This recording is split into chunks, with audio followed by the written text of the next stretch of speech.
Pak Israndi terkait uh, Indonesia One Nation Two Capital. Iya. Artinya kan tadi bahwa negara bisa aja dua ibu kota, yaitu di Jakarta dan di Kalimantan Timur. Bahkan termasuk ketika misal di 2028 ibu kota politik itu belum terpenuhi, artinya kan ada tahapan-tahapan yang bisa dilakukan oleh pemerintah. Iya. Bisa dijelaskan Pak Isradi?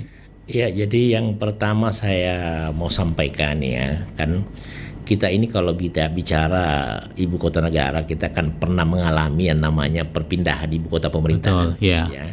Pemerintah kita bisa berpindah, sudah Jogja. pernah berpindah dari ke Jogja, Betul. kemudian ke Bukit Tinggi. Ya kan itu hal biasa dan itu bisa dilakukan pada saat Termasuk belum maju-maju. istana presiden pun di mana-mana. Iya, itu sudah pernah. Jadi bukan. Terus yang kedua, kalau fakta sejarah waktu Republik Indonesia Serikat, kan Republik Indonesia Jakarta, kemudian negara Indonesia Timur Makassar ibu kotanya, ya kan.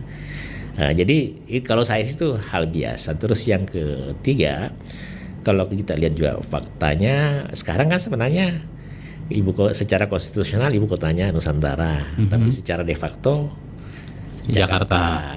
Terus juga kan sebenarnya kita ada dua konsep awal itu yang mesti diketahui semua orang.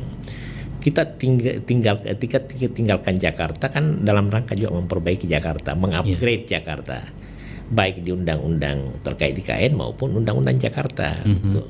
Misalnya bahkan dirancang menjadi ibu kota Asia Tenggara lah, ya. Dia semakin keren. Kita juga dengan perpindahan itu Jakarta juga semakin mantap. Misalnya kalau sekarang macet, ke depan tidak terlalu macet dengan cara menguraikan.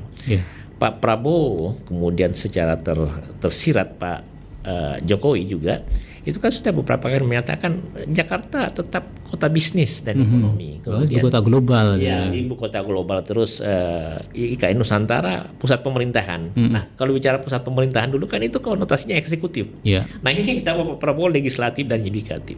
Nah, kalau saya, kenapa saya berpikir One Nation Two Capitals itu sebagai tahapan kan? Di undang-undang kan dinyatakan 2045 setelah 100 tahun Indonesia merdeka. Nah, kalau masih memungkinkan tidak ada masalah diistilahkan One Nation Two Capitals. Secara undang-undang secara kan sudah tersirat satu ibu kota pemerintahan atau satu ibu kota politik, satu ibu kota jasa bisnis ekonomi, dan ekonomi. Nah, itu kan itu sama tuh capitals. Kalau perbandingannya dengan Amerika memang seperti itu kan. Ada bisnis, ada New York, ada Washington, Amsterdam juga seperti itu kan. Di negara tetangga kita Malaysia juga gitu kan. Kuala Lumpur, Putrajaya. Jadi itu memungkinkan supaya tidak ada kesan kita pindah ke sini lupakan Jakarta. Terus juga kan begini. Sending money abroad?